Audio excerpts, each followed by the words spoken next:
to another episode of Broken Family, where we host conversations on divorce, parental alienation, and high conflict relationships. My name is Andrew Fogler. And I'm Barbara Pointe. Today, we are going to discuss inherited family trauma and systemic family constellations. And this is why we have brought on a guest speaker, a very special guest speaker, to help us really dive deep into this topic. Welcome, Jonine. Thank you so much, Barbara. Good to be here. So I'm going to provide a little introduction that you've been serving people for over 30 years, and you've integrated counseling, psychotherapy, NLP, inner child work, and of course, family constellation work into your practice to create a powerful practice to help others heal from trauma. And Jonine also serves as the organizer for the Australian International Systemic Constellation Conference. And we are so excited to learn about this conference. And so without further ado, once again, welcome to you, Jonine. Welcome. Thank you, Barbara. Thank you, Andrew. Really good to be with you and to discuss these important topics. Why don't we just start right off with the conference that you're organizing? What's it about and who's it for? Sure. I passionately speak about that. It's a conference that myself and a group of colleagues have been organising over, this is our 10th anniversary coming up, and it originally began as a conference to counterbalance the fact that in Australasia, we don't have a lot of the international trainers, certainly the first generation trainers that all originated where the founder of this work, Bert Hellinger, originated. So we always had, as therapists and facilitators, we had to go to Germany to do ongoing training and to see international presenters. So a colleague of mine, Chris Walsh, had a psychiatrist in Melbourne, had the vision to bring them to Australia. And so we first began at the Sydney University in 2011. Since then, it's grown and not only provides a platform for international presenters to share their skills and innovations with our Australian and generally the wider region, Australasia, but also a platform for our facilitators and trainers to share their skills. And in the last 2 years, because of COVID, we've been really hit with some challenging dynamics, and we've had to reschedule our beautiful in-person event. And so it's morphed over the last 18 months, 2 years, into what is now beyond an Australasian, but a truly international systemic constellation conference. So we have participants, facilitators and trainers from nearly 50 different countries. It's really quite extraordinary and miraculous the way it's come together. So it will be over 8 days in multiple time zones. It will run nearly 24 hours a day. I think it's about 18 hours a day. And with over 65 amazing trainers, many of them first generation, so esteemed elders and thought leaders. And over 65 of them, over 120 workshop options. And each time zone and workshop session, which is from an hour to 4 hours, offers 4 choices. So there are 4 options in each of those. It's really quite extraordinary and mind-boggling. And when you look at the schedule that I've got, it's like, oh my gosh, it's quite, if I've got rings under my eyes, that's why. But it's been the most joyful and collaborative adventure to achieve this. And just briefly, because I think your listeners are both parents and in relationship, they're coaches and therapists. There's also, there are 4 different streams of learning, so it's open to everyone. So those just on a personal journey of self-discovery that really want to understand systemic principles that guide and nourish and strengthen healthy relationships and family systems. But there's also a specific stream for organizational constellations. So many people work in coaching, they work in relationships and family dynamics, but many work with organizations. And the systemic principles that are within the philosophy of systemic constellations are also applicable in organizations. So that's really exciting. We've got extraordinary authors and trainers of many years that will be offering really insightful skills, not only to take into your personal life, but skills that you can translate into your practice as a coach or a therapist. Sounds incredible. Going for a day, a Yeah. whole day on that, but it's So pretty wow. For the people who don't know what systemic constellations is, what would that mean for just the average audience member?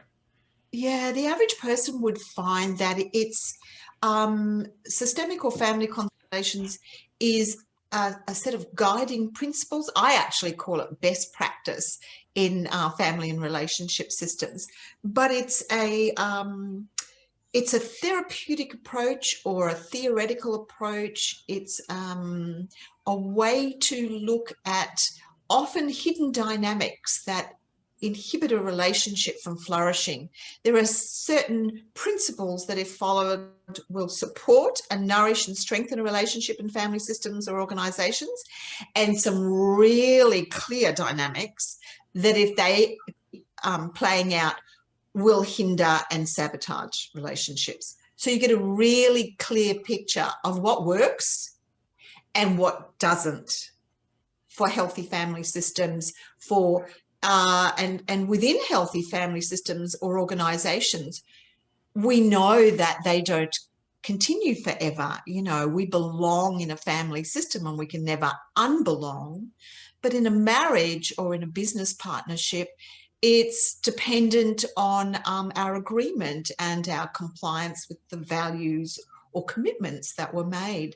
So systemic constellations is profound in its capacity to give an understanding of what creates good beginnings for relationships or businesses, what works to serve it to flourish, and also, importantly, and Barbara, an area that you beautifully work in, I understand, is in divorce, guiding people through healthy divorce. The principles in systemic constellations are profound in helping people understand good endings and how best to support children.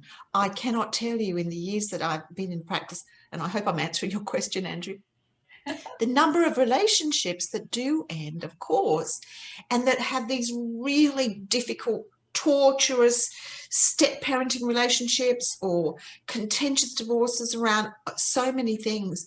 And there are some really beautiful principles when applied from systemic constellations that can provide really good endings, and importantly provide a beautiful environment for the next relationship to flourish. Because if we don't have a good ending, and if we don't have a healthy, respectful co-parenting dynamics, the children lose, the individual people that have parted lose, and the next relationship loses and doesn't flourish. And there's this horrendous loss of joy and aliveness and potential that doesn't happen because people don't know that they don't know that what they're doing is operating from a mindset that's really closed, limited, and archaic, shall we say. Well, I think Andrew and I have talked about this a lot, about just unconscious uncoupling. And also, just to speak to what you were saying about how children will act out what's unresolved between the parents. And that's come up a few times. And like you said, I was really attracted to this work because I thought, wow, how can this serve families that are getting divorced? When you use that systemic lens, it changes everything. I thought you might want to speak to, or maybe we could talk a little bit about those guiding principles and Bert Ellinger's orders of love. He refers to them as the orders of love in a family. Yes, lovely, Barbara.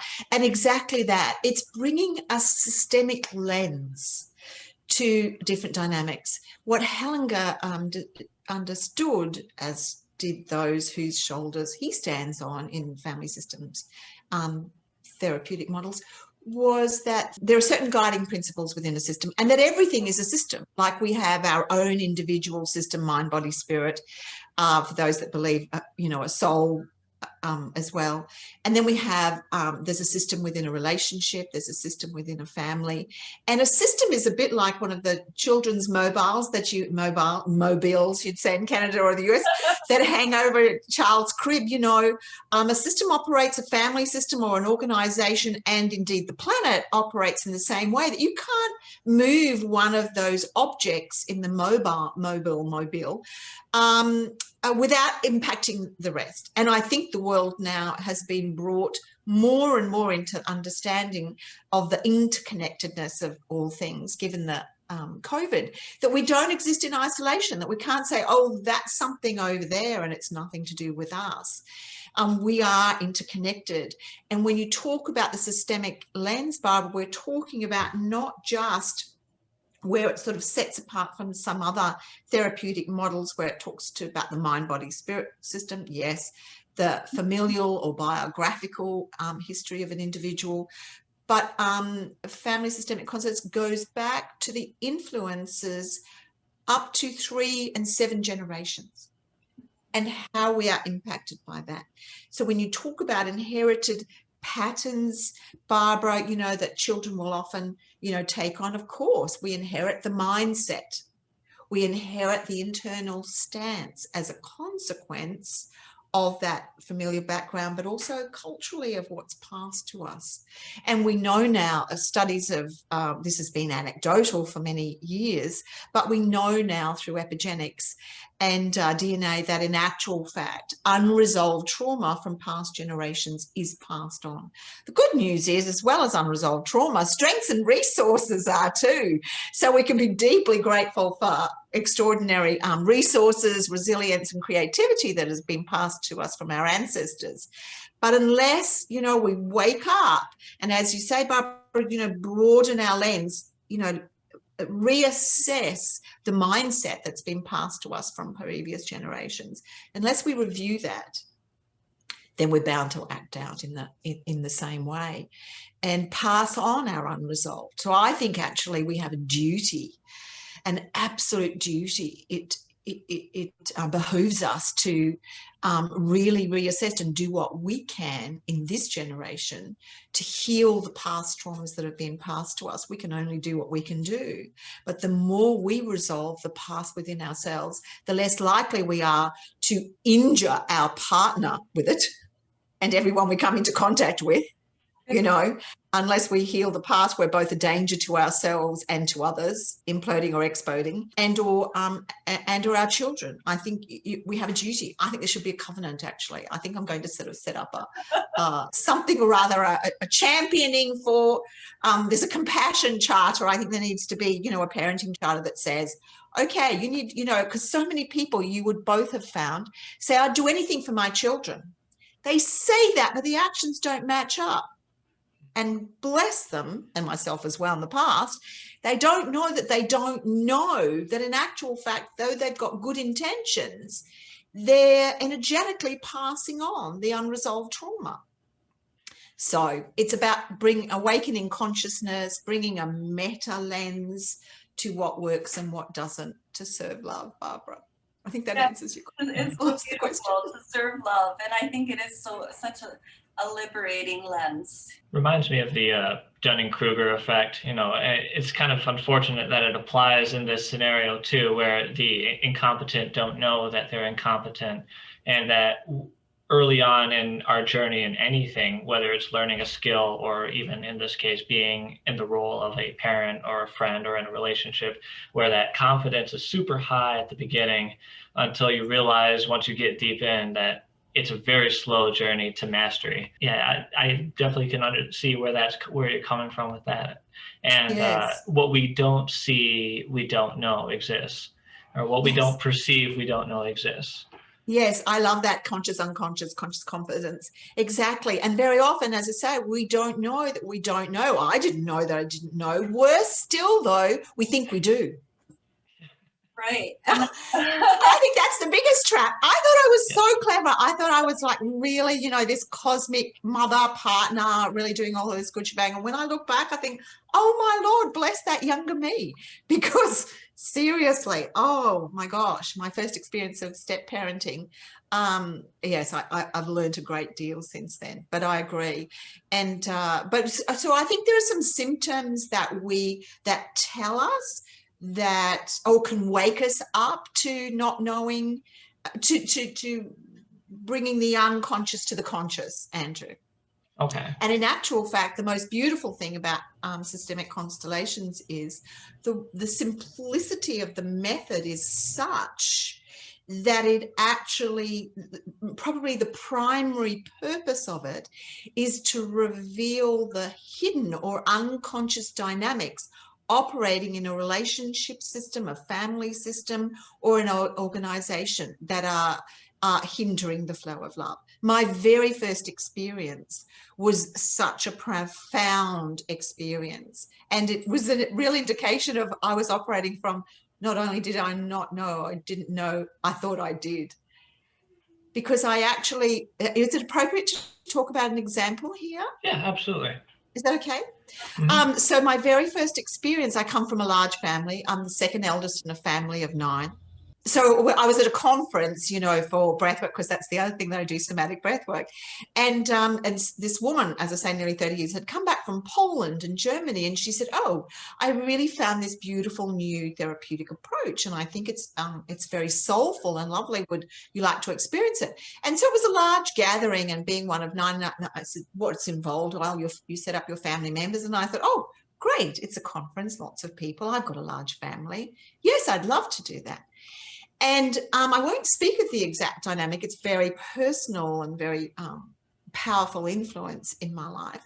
But I thought that I would, so what a client does is bring an issue to the, much like therapy, bring an issue to the table that they'd like some insight or resolution around. So I brought a dynamic to the approach, and the facilitator, my colleague who'd come back from Poland and Germany, said, "Okay, so who's involved?" And I said, "Well, really my whole family." So she asked me to set up the members of my family, which I did, and then I sat down. Now, the particular dynamic that I was working on, I thought I was incredibly clear on, like I'd done a lot of work on it. I was really clear in the dynamics around it. I actually thought I was kind of like I use this, like the cosmic guru on it. It's like, oh yeah, I'm so sorted on that. That's one thing in my life that's really sorted. I just want to have a look at this other thing. When I set the dynamic up, I sat down and realized, oh my Lord, oh my God. Here I was, I thought I had this dynamic really clear in my mind, and I'd actually completely left out, completely not included them at all, the person that was most important in this dynamic to acknowledge. And I thought, my understanding was, I completely acknowledged this person's position. When I looked at what I'd set up, I didn't even have them in there. They were the only person I didn't have in there. So consciously, oh yes, I'm so in love and acknowledging of this person. Unconsciously, I don't even want you to exist. It was so profound. I can't even begin to tell you how profound it was. And part of the process then was for me to acknowledge this person that I'd excluded. And we'll talk about some of the basic orders that you referred to before, Barbara, and this is one of them, that we suffer, and everyone in the system suffers when we exclude someone that has a right to belong. This person had the most profound beyond words right to belong. And in my conscious mind, I totally did and had profound love for her. Unconsciously, don't want you to exist. Wow. So it really revealed sorry, Barbara, go on. It revealed a blind spot for you. It was a blind spot. That's exactly it. And I'm so mindful and so humbled ongoingly, Barbara, and you guys probably realize this too in your work, of just how ongoingly we discover these blind spots. And God love us. You know, we're all operating with good intention. But that's my passion for this process, because it actually illuminates so beautifully our blind spots. And for me, that was profound. Now, if that hadn't happened nearly 30 years ago, I hate to think of how that would have impacted several people involved in that, particularly this person, you know, myself and my daughter. It would have had a huge impact. And so, and it would have inhibited the flow of love and the flourishing of connection and the deep acknowledgement and respect that wasn't just words, but was deeply, deeply felt. So it was profoundly life-changing for me. And I've seen it happen again and again and again and again. What I find really fascinating, I'm curious if this happened for you, is when you acknowledge that person that was left out of your constellation, did she feel it? Because I know, Yes. Right, she did. And sometimes that will happen, right? Like the whole system will feel the work that you're doing. Even That's though exactly it. right? You're not calling up Andrew and saying, Andrew, I'm doing a constellation for our relationship, but he may feel it. Exactly. And that's Exactly. That's so true. You walk out there and you think, oh gosh, everybody else has done the workshop too. But of course, you know, it's a reminder that, you know, what flows from our energetic field is, you know, the deeply unconscious felt sense of our experience of the world. So, you know, even though we might be wanting to be expressing, you know, profound love and respect and acknowledgement, if that's actually unconsciously blocked, then it'll show up in our energy field, and we'll not attract things and or block dynamics happening in our life because of it. Right. So yeah, it's amazing.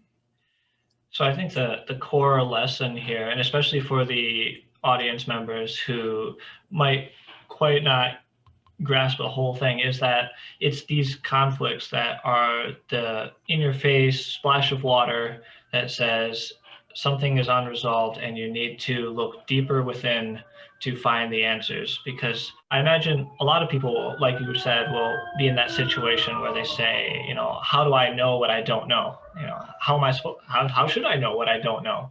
I can't see it, I can't touch it, I can't hear it or breathe it or anything. And so they walk in, and it's like they're in survival mode most of the time from the wounds of their past, and they're walking into problem after problem. And why is my life full of problems, is what they say. And without realizing that it is these problems that will help them look deeper within themselves and find those answers that they're looking for. That's it, Andrew. So what happens, of course, is the reason that what will, you know, if we're fairly clear energetically within our family systems, then we'll just be ticking along, and really life will be flourishing, and we'll be creative, and we'll be fairly joyful, and we'll be fairly healthy, and our relationships will be maintained, and they'll be respectful. So it's the symptoms of those things not happening. It's the symptoms of disharmony or disorder or dysfunction, as you say, Andrew, that have us go, if we care and value ourselves, and more, you know, people are inclined to go, I think I need help here, because this is about the 10th year that this recurring pattern has been in my relationship, or my 4th relationship that's been like this. Or I've been to every doctor and naturopath. I work a lot with health issues as well as relationships. I've been to everyone, and I take all the healthy supplements, and I do everything they say, and still my condition doesn't clear up. It's those sorts of symptoms, those recurring patterns of dysfunction or disharmony, those recurring health problems, the recurring issues with success and money and or relationship breakup, as you would experience, Barbara. It's those recurring patterns that tell us, you know, symptoms like that are an indication that there's an unmet need, or an entanglement, or a dynamic that we're not aware of, and that if we'll take care of it. And I often tell people, it's like, well, what's a key indication of maybe sort of that we've got unresolved trauma or inherited trauma? And because what we know is that, you know, we inherit a certain amount of intergenerational trauma.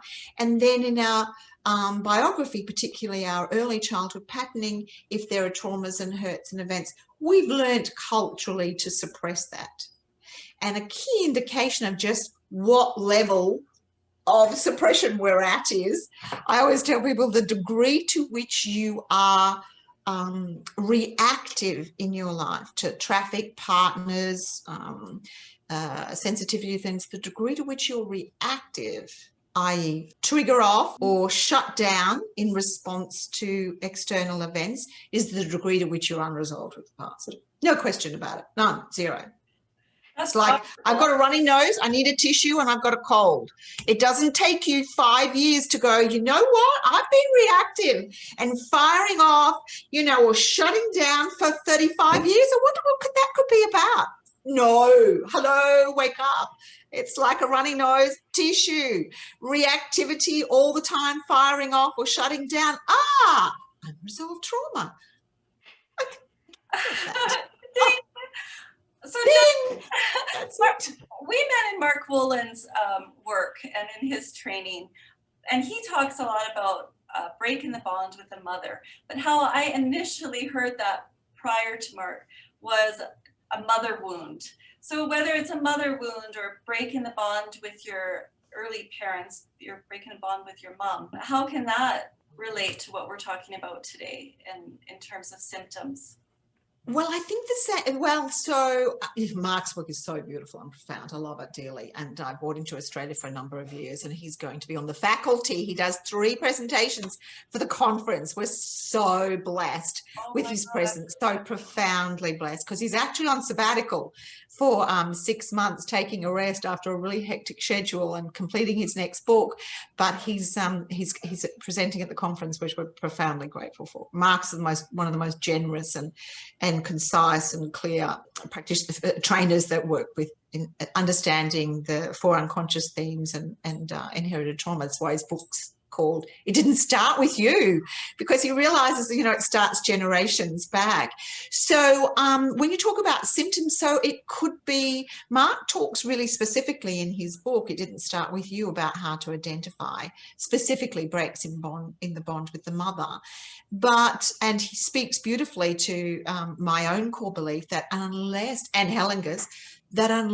we are at peace with both our mother and father, irrespective of how horrendous they have been or might continue to be, unless we are at peace, hold them in a good place within ourselves, we're likely to have all kinds of symptoms, from the spectrum of really mild to really profound, unless we arrive at that place. And Barbara, you would know really well that it's not about saying, oh, it was so fun, what happened, you know, it's just making peace with the fact that it did. It's that acceptance. It's like, yeah, because what's the alternative? The alternative to accepting that what happened is to deny it. And you can spend the next 50 years of your life, and believe me, people try to do it, denying that it did happen, wishing that it didn't happen, demanding that it should never have. And still, you can do that forever. And will it make the slightest sort of difference? Zero, zip, zilch. You can do it for the next 50 years energetically. And many people are energetically, even if not physically, walking through life like this, stomping their feet energetically, you know, no, don't physically, but you know the deal. They come from that internal stance, and it's all about it shouldn't have, it's unjust, it's unfair, I demand that it didn't, and you didn't give me what I wanted and needed when I was a child, and I still demand that you do it now, and if you don't give it to me, then someone else should.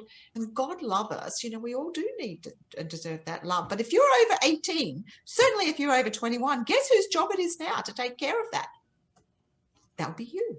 That would be me. That would be me. End of story. Not mum and dad's job anymore. I like telling people, you know, you got what you got. That's it. You got what you got. And your job, our job, is to make the best of things. By just acknowledging, even if it's just that small good part, and just running with that best little part of that 2% of good of mom or dad, and that's exactly and strengthening on that. That's exactly right. And Mark has a beautiful expression that he uses around that. I don't know if you've heard him say it. It's like, so often we aren't happy with what came from our parents. And so, you know, we reject, or we don't like the flavor of the love that they are able to give us. And so we just sort of reject it out of hand. And I'm not sure how Mark says this, but it says, you know, like, so there's an arrogance and a hubris in that. It's like, you know, well, you're not giving me, we want acceptance for who we are, but we're not accepting our parents for who they are in all their shabbiness and whatever it is. It's still about acceptance. And we reject the love that is available, which might be through deeds or words or finance or food or whatever it is. And Mark says, I think, you know, if you put a cup under a dripping tap, it'll gradually fill up. But if you don't put the cup there, it'll never fill up. And that drip, even though it might be a drip, just falls on the ground and is wasted.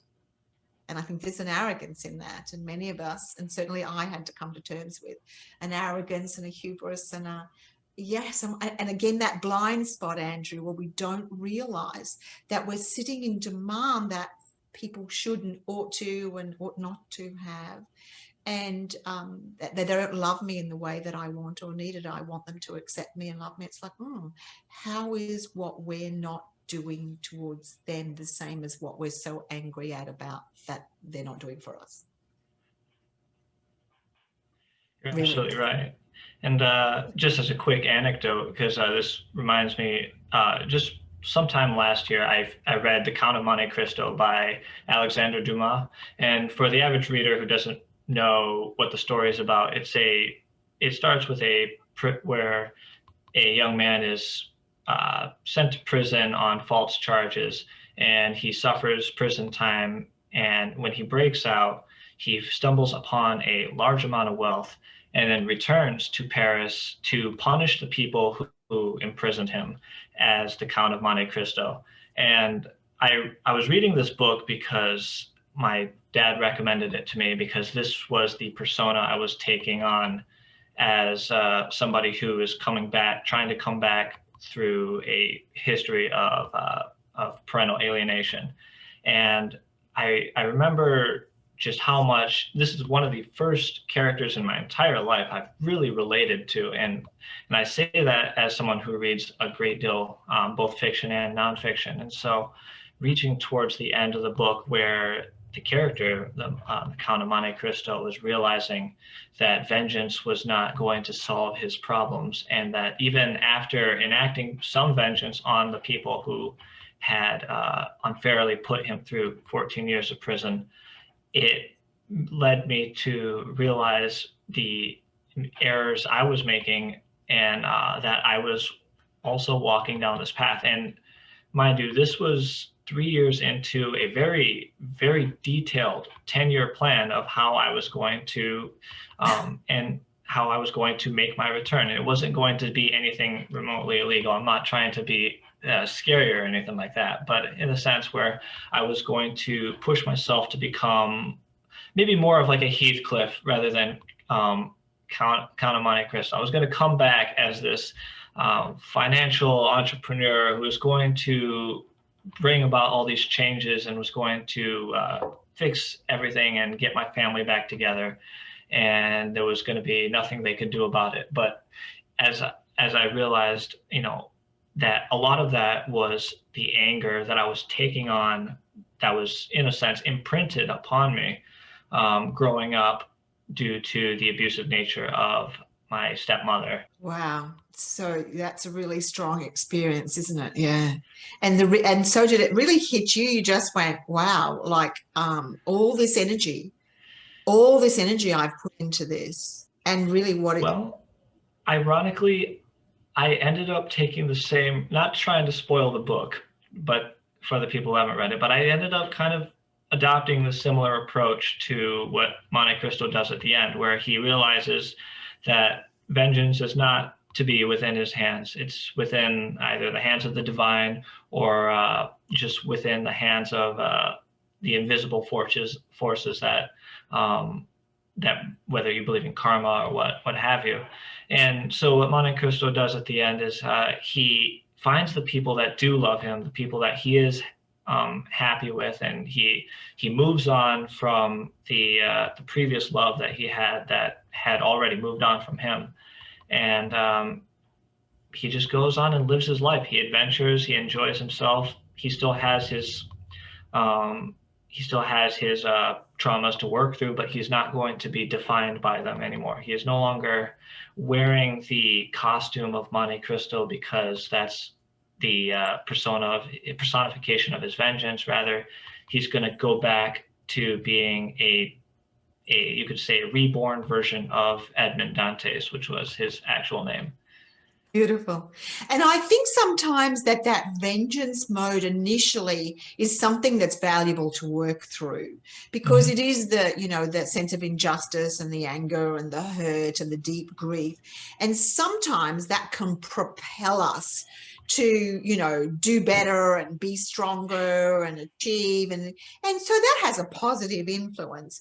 But if that's what continues to drive us as you're you gain that insight, then it's driven, the source of it is vengeance. And so, it's really wasteful energy, and it consumes a lot of our life force energy. And my belief is it consumes a lot of our joy and aliveness, because it's very difficult to feel joy and a deep sense of creative aliveness when the driver, the impulse for your doing well and achieving in success is actually revenge. Let it be instead acceptance of what happened, and I will do the best, make the best of things. And here's me making the best. Talking about imprisoners. So I've never read Count of Monte Cristo. You inspire me to read it, and I love that you're an avid reader. Fantastic book. Yes, but Nelson Mandela says something interesting on that too, because as we know, in his Long Road to Freedom, he talked about, there's no point my staying in anger at, the imprisoner, those that imprisoned me. And it cost him his fat. We know what it cost him. Everybody knows that. But he said, for me to stay in vengeance is like drinking poison and hoping it will kill your enemy. You're absolutely right. I mean, whenever I described the feeling to people, at least internally, I would start with, it's a very strong fire, but it's not an uncontained, billowing orange fire. No, this was a very focused blue fire that I had within me, and it drove me for, like I said, 3 years into this 10-year plan. And I went from having no money, nothing really to my name, to working my way up through this retail job and buying my own house on my own, and just slowly building up this vision for the future, but at the cost of many things, at the cost of potential relationships with people, at the cost of having meaningful relationships with just friends in general. I shut down my emotions as well. I won't say I wasn't happy, but I wasn't feeling anything. I was this robotic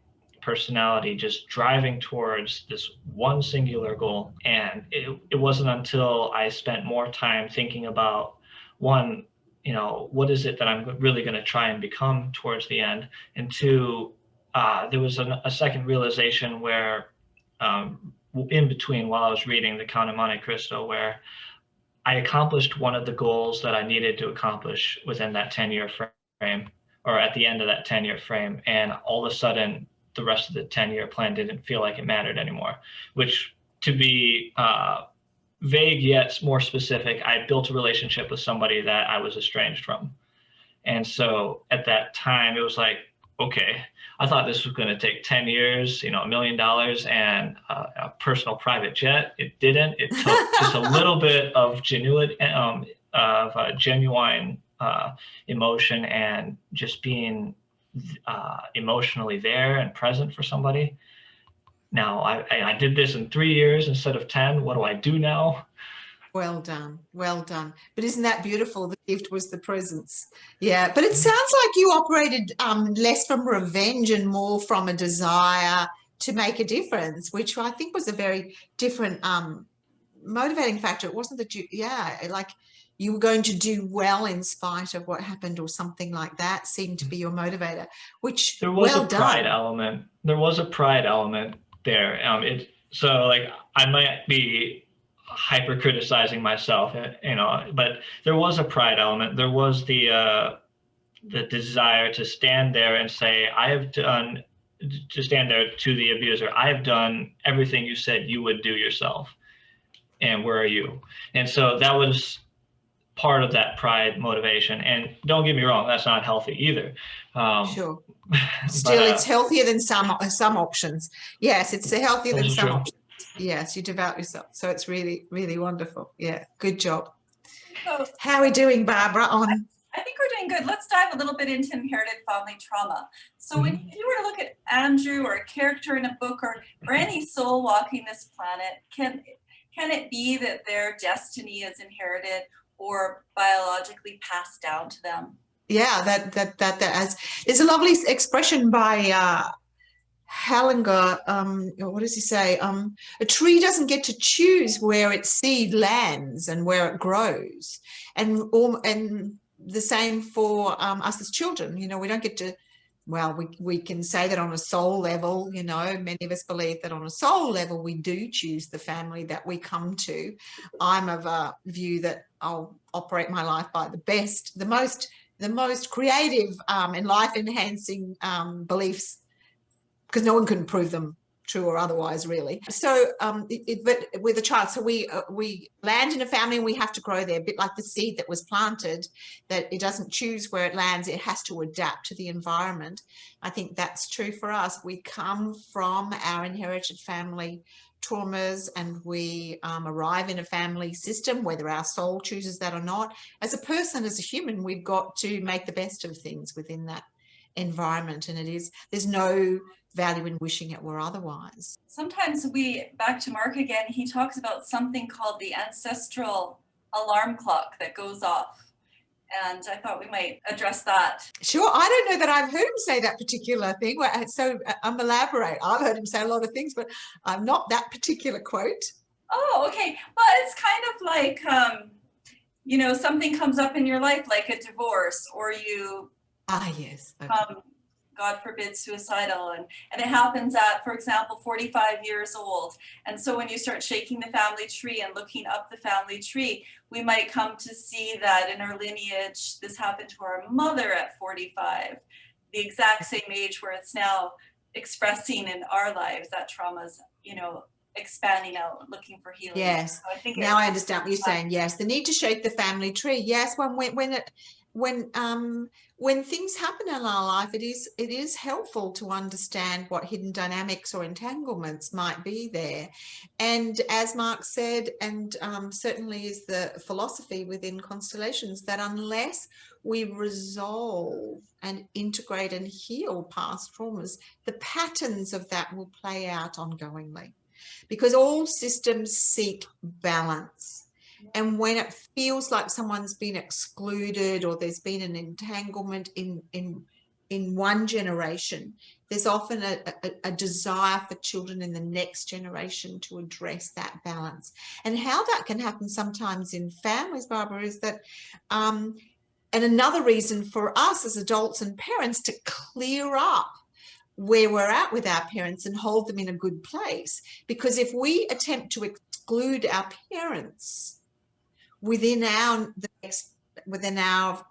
family and ongoing children, because, you know, they weren't the parents we wanted and they were, you know, not very healthy and helpful, our children will often feel that exclusion and feel an overly strong connection to that excluded mother, father, grandfather, sibling, because systems always seek balance. And so when there's an imbalance or an exclusion, someone will pick it up and they'll often act out the unresolved of that previous generation. Yeah, so it's really, really important. Another reason really important to resolve, but also just to, you know, if the alarm, you know, if there's something happens in a life, to look for potential patterns from previous generations can often help us clear that up sooner rather than later, rather than sort of strangling around the dark, like, why is this happening? It could be because of this. So if we look, and as Mark does beautifully he'll do the genogram, and he'll go back 2 and 3 generations, which we do in constellation work and look for the signposts, you know, like what was happening here. So when I see a client, and you probably do it in your work too, when I see a client, I'll often ask, so tell me a little bit about mum, tell me a little bit about dad, any unusual or heavy fates in your family system. And so by heavy fates, as you were talking about, Barbara, we're talking about, you know, was there war? Was there, you know, poverty or starvation? Was there an early death? Did someone go to war? Was there an abortion or stillborn? Was there, there are a number of things that we can look to realize and link and connect to what might be showing up now. So true. You know, we were fortunate enough to have a film producer on last week, and she produced A Racing Family, and she interviewed a dad in Argentina who was divorcing his wife, and she wouldn't let him see, or he was remembering his mom and dad, and they had a violent divorce and a lot of fighting, and he didn't get to see his dad. And now in current day, he was getting divorced, and his wife would not allow him to see his daughter. And it was just like he was experiencing this 2 times in his life and really suffering. But this carried down patterning that we've been talking about was so apparent in his story. I don't know if he was conscious enough, but it really struck me in that documentary. Yes, Anne Winston Just is a traumatologist, and she's another presenter at the international conference, and she talks a lot about the fractals that happen in family systems, so the repeat patterns and how to unpack those. So again, how often the same pattern happens on a similar age or day, the same dynamic, and again, it's that mindset's passed down. So really understanding the harm that we do to children in separation and divorce is really important. How are we doing for time, guys? We've got about 5 minutes left. So why don't you invite us to just, you know, maybe you'd like to highlight, you know, just a couple of presenters that might be very attractive at your upcoming conference. Wow, there are really quite a few. Certainly we talked a lot about Mark, and I mentioned Anne Winston Just. There's a whole stream of organizational constellation facilitators that work with business. So even if you're not working in business, but a coach that works with people in business. Jan Jacob Stam from the Netherlands, Cecilia Fernandez Rajojo from Portugal, both outstanding, Philippe Bellieu from Belgium, Sarah Cornelli, one of our Australian organisational facilitators, is really amazing. And then we have, we've got actually a 2-day weekend coming up this coming weekend, and during that some of those presenters are offering, as well as a medical doctor, Dr. Karl-Heinz Rauscher, who works with understanding symptoms. So he specifically hones in on looking at symptoms and understanding their root cause. So that's really quite marvelous, because he sort of mixes these worlds of, you know, medical doctor and shaman and constellator.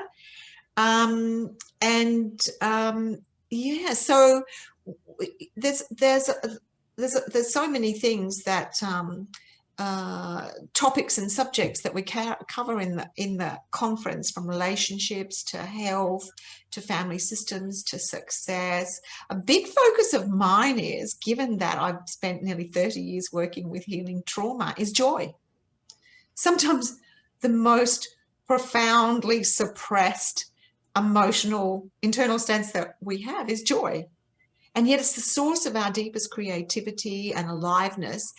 And if we're looking to attract people, events, success, abundance, certainly relationships, having an abundance, having a really good, healthy relationship, a soulful relationship, not a la, la, la, I'm happy, happy, happy, but a deep joy that's an sense of awe and gratitude at the wonder of life itself. That's the kind of joy I'm talking about. When we have a really strong sense of that internally, despite whatever might have happened for us, that's a seriously attractive field we're operating in, versus opposite, the trauma it shouldn't have have, important to have, I'm owed, they should, they shouldn't, I'm going to freeze, I'm going to shut down, which is a seriously resistible energy field. It's seriously resistible. We can stay away from that energy field in droves. It's like, okay, I'm not going there. So a lot of the work that I do is about, and a focus really. So of course, trauma is part of the work, but my actual internal stance and positioning is more on joy. So I'll be sharing that at the conference as well. But addictions are also a huge part of what people are dealing with. And certainly the pandemic has really raised those issues. And one of my dearest colleagues, and has been a past organizer with the conference with me, Maria Dollins, has a huge history and a very rich source of skills and insights that she brings to understanding addictions in relationships. So that's another insight. Look, it's just endless. It's completely marvelous. So I really invite anybody to come. You can come for 1 day, you can come for 3 days, you can come for the 8 days, but do come. It's just completely wonderful. How would people sign up for this conference? And what are the dates for it? I should probably ask that first. So there's a brief and very inexpensive weekend coming up, February 20 and 21. And that's only, I think it's 190 US or something like that. And it's actually 2 for 1. So 2 full days. You can bring 2 friends. You don't have to have the same computer because they can be wherever. And then the big conference, the 8 days, 17, 18 hours a day, 4 options in each workshop session, starts on the 25th of February and goes to the 4th of March. So you can attend any number of days within that. So it's a really good deal. And the link for that, shall I give you that here, or will you just post it later? Yeah, go ahead and so that's list it out here. We'll also include it as well. Yeah, so you can go to www.constellationintensive.com and find an extraordinary wealth of information there. And if you, I'm happy to give you guys also a discount code and a potential offer for an upgrade. Purchase the 3-day and get upgraded to 8 days. So, but that's an exclusive for the podcast. Yes, yeah, definitely. That's amazing. I know I'm going to be there. Absolutely. Cool. Okay, well, I'm just going to jump in and say I really find that you truly embody joy. I just wanted to. Hope so. Yeah. If you're going to sell a product, you better have it in abundance. Exactly. But I often tell people that the pathway to joy is about 1,050 deeply excruciating, painful, mind-body stretching steps to arrive at joy. It's not like I'm going to. Yeah. Well done. Where's joy? Done. But it's also then in elevating it in our life, giving it a position of value. I think culturally and planetarily, we don't give it importance. We treat it as something that's on a Christmas card or something like that, or joy. Oh, yes, it's a nice, light, fluffy thing. Yeah, exactly. But I'm talking about a joy, an awe, as I say, the wonder of life, even in those most excruciating moments. I can connect to a deep sense of gratitude that, it's gratitude even that we have the quality of challenges that we have. That's the kind of joy I'm talking about. It's gratitude, extreme sport.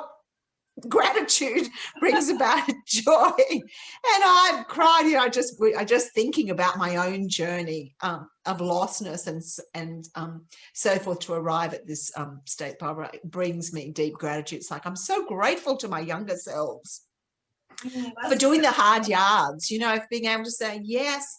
Okay, I'm going to resolve that. I know it's an issue. I'm going to resolve that. I'm going to resolve that.